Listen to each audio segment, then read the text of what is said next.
Hello lovely Capricorn, welcome to your May 2025 love and general reading.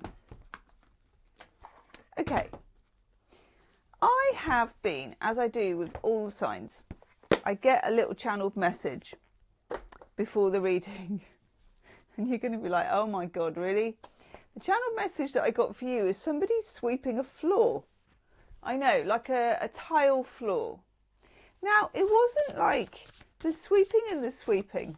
So it wasn't like a really vigorous, oh my God, this is completely disgusting, you know, exhausting sweep. It was more of a efficient, I do this every day, therefore it's never too bad. More of a Capricorn sweep, to be honest.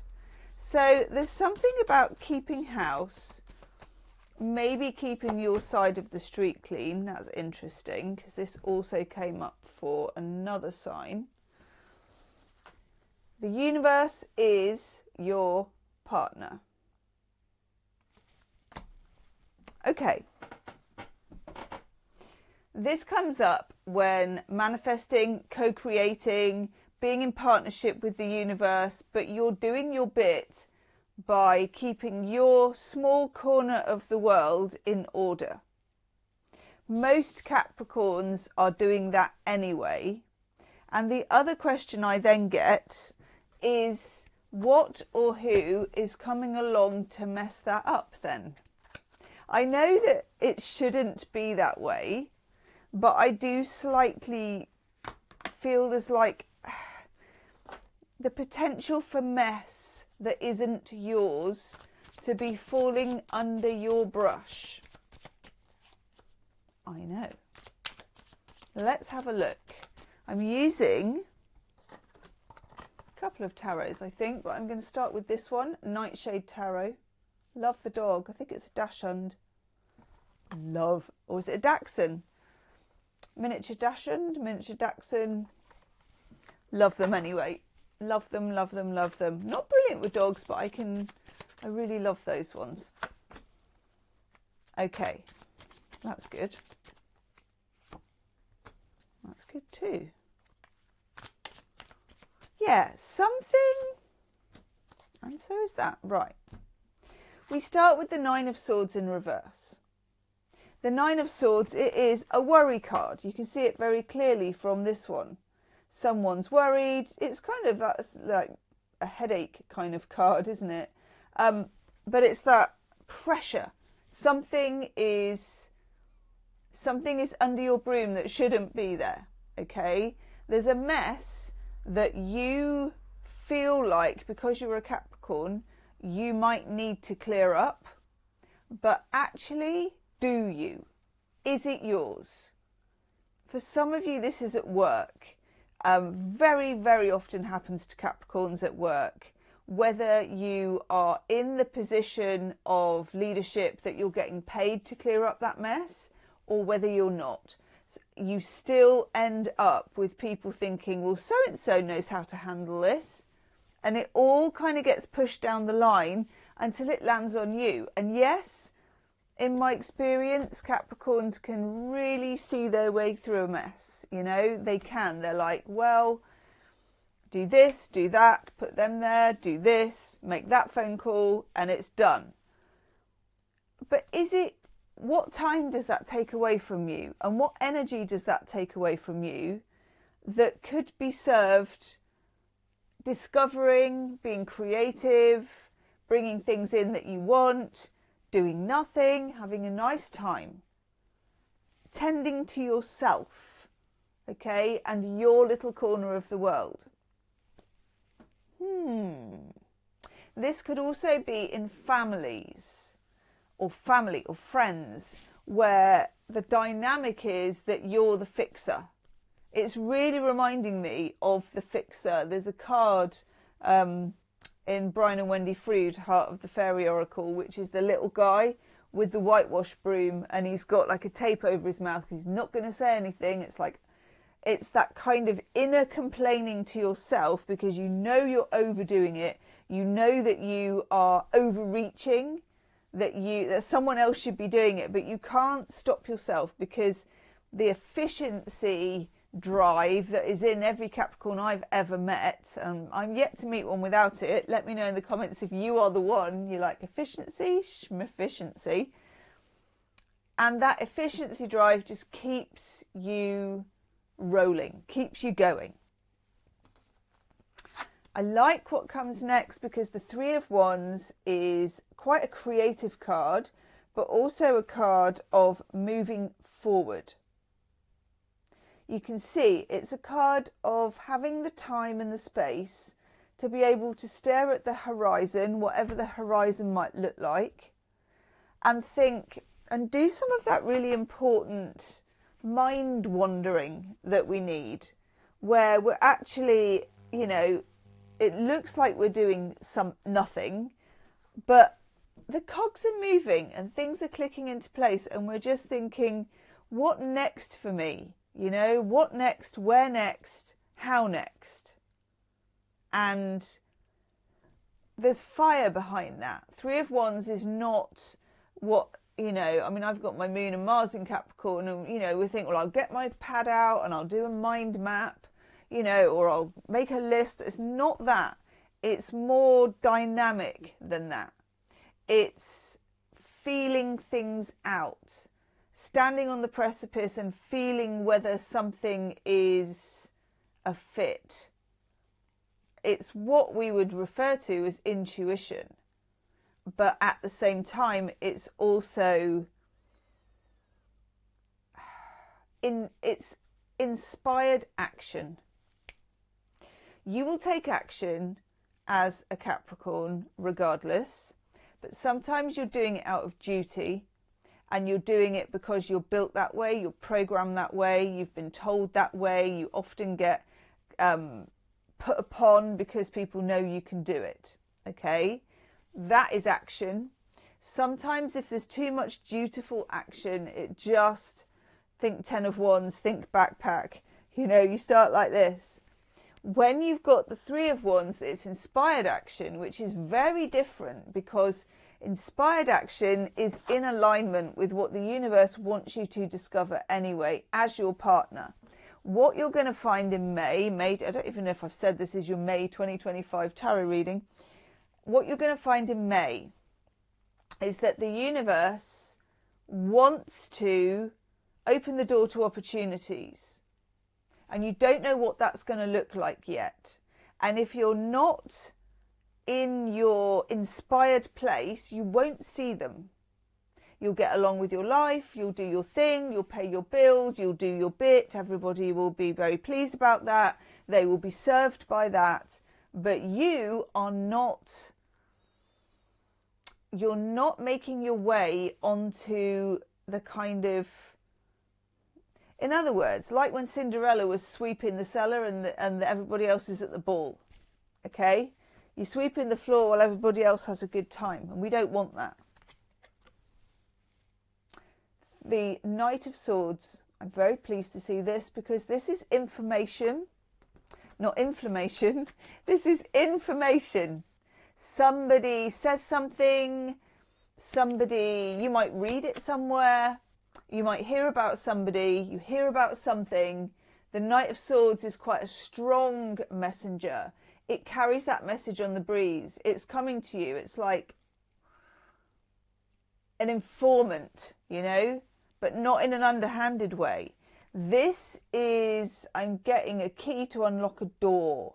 So you may have been wondering, how am I going to do this? Or how does one go about that? That information, again, the universe will want to show it to you, but maybe not in a completely straightforward way, okay? More as a feeling, an inspiration. You see something you admire, you think, I want to do that too. Those kinds of feelings. Oh my God. Knight of Pentacles, who just will never leave you alone, Capricorn, because the Knight of Pentacles is Mr. Captain Sensible. Okay.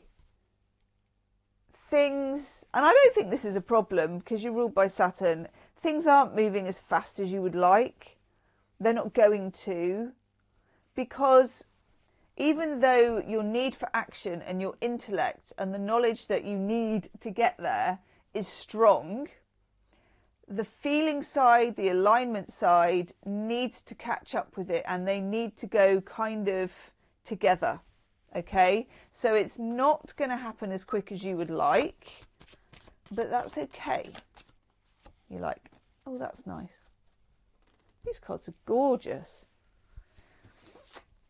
Three of Cups, social linking, friendship, community, like-minded people, people who support you and back you and have your back and are fun or just know you and don't expect you to put out for them, to be quite honest. Maybe they put themselves out for you. Maybe they don't, but they've got you. They've got you. It's your tribe. Finding your tribe. Now, this doesn't have to be your best friends, whatever. It can be people you know online. It can be people at work. It doesn't matter who it is. But they're your people. Okay? Oh, that's nice. 10 of Pentacles. Whatever your vision of success looks like, it's important that you have more than half an eye on it at the moment. Okay? So in terms of visualizing what you want, whether this is in your work life, your love life, and I'll do your love reading in a minute, you're visualizing something quite, well, look at that, bright, shiny, and all yours, and just for you. And these people are the people who see you happy to get there. Okay? Itchy nose, I'm liking that. So what does that end vision look like for you? And this varies very much person to person. It can be anything, obviously. But what does it look like for you? Love cards. Let me just put these up here. Yeah, I think I'm going to use those. I think I might use those in the extended reading, actually. So, love reading. Love cards. What do we need to know about love? Oh, nice. For Capricorn. Sun, Moon, Rising, Venus. But particularly Venus. Strong. Very strong. Yeah. Okay. I'm going to take one more, actually. Yeah, that one was tricky and I knew it, but we can't shy away from it. Okay, let's just zoom that camera back a little bit. Your love cards. We start with strength, knowing yourself. Okay. Also could represent for some of you fire signs, Leo, Aries, Sagittarius, particularly Leo, but I'm kind of getting Aries as well. And I'm also getting the freedom of Sagittarius. So Leo, Aries, Sagittarius. So it could be that you have some kind of situation with a fire sign, or that you are involved or going to be involved with somebody who has those qualities. More importantly than that is about you and about knowing yourself and about knowing what you want and supporting yourself in getting it, however that looks. Spiritually, physically, in reality, in the 5D, in the 3D, you back yourself. It's, I've got this, I know I have, I know I'm good enough. And I know my faults, I know my fears, my insecurities, and I choose to bring them with me and love them just the same. I love that. Wheel of Fortune with the 9 of Cups. This is very, very nice. So Wheel of Fortune, the Wheel of Fortune doesn't say, you know, it's going to be amazing and that's all there is to it and everything from now on will be good. because that's a very simplistic view and it would be nice if it was true, but it's not. This is just telling you that there's a turn in fortune, and it appears to be turning towards these cards here. The Nine of Cups, Jupiter in Pisces. What do you want? Tell the universe, get it off your chest. Make sure it comes from the heart, not from the head. It's not out of necessity. It can seem ridiculous. Whatever you want, whatever your emotional order is to the universe, put it in, be specific. The universe is a waiter standing at your table. What do you want to order? But then we run into this Five of Cups. That card I was reluctant to take, but I took it because I kind of knew I had to. But my hand was like, I couldn't see it, but my hand was like, I don't know if I want this. 1 minute. Five of Cups. Is there anything you need to let go of? Is there anything you're struggling with still? Is there anything that the universe knows you haven't let go of, but you've kind of convinced yourself that you have, but your intuition is kind of letting you know that you haven't? Especially if you are what I call a sea goat, that you have a lot of water placements, or that you are just, one of those Capricorns who drink and they know things. You have those hunches, gut feelings in your water. Check in with yourself. What do you need to look at? And what have you not quite uncoupled from or put to bed?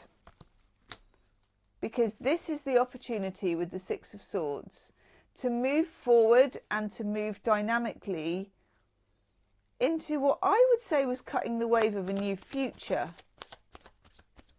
And it doesn't mean that future is going to be amazing or completely one thing or another, but it does mean that you're not stuck on this. This could be being stuck on an ex, being stuck on a loss, being stuck on... Can you take it with you and make it part of your new wisdom? You don't need to forget it. You don't need to leave it there. But can you bring it and integrate it and use it as part of your new power and wisdom? Eight of Swords. Again, what holds you back? What makes you feel trapped? What makes you feel cut off from love in some ways is what we're saying here. Seven of Pentacles. I love this. Seven of Pentacles is a good root ball. It's building something with somebody, but it's quite practical. Again, you're checking in on it. Is it healthy? Does it grow? Is it right for me? Tell me a bit more. This card has come up for everybody this month. The Hermit. Spending a bit of time manifesting. Can I just say that's not the first M word that just came into my head? That was terrible, sorry. Manifesting without prejudice, without thinking about what it is that you're calling in, that you're wanting. Spending some time in this, because your time in the 5D is really going to help you out. And there you are. You have come up as yourself, as the devil, in several of your readings recently, and I like it. The devil card's been coming up in general for the May readings in quite a positive way, but for you as well, this is about really being your whole self. When it comes to love, being your whole self. When it comes to life, being your whole self. No apologies, no excuses, no dumbing it down, and no sweeping anyone else's side of the street for you. Okay. I'm going to do your extended love reading. That will be the first link in the description box. I'm going to use a different deck for that. And I'm just going to do a love reading. Like, what do we want to know about love? What do we want to know about the other person, the connection, what's standing in the way, and the best way forward for you. Okay? Leave me a comment. I will see you, lovely Capricorns, on the other side. Namaste.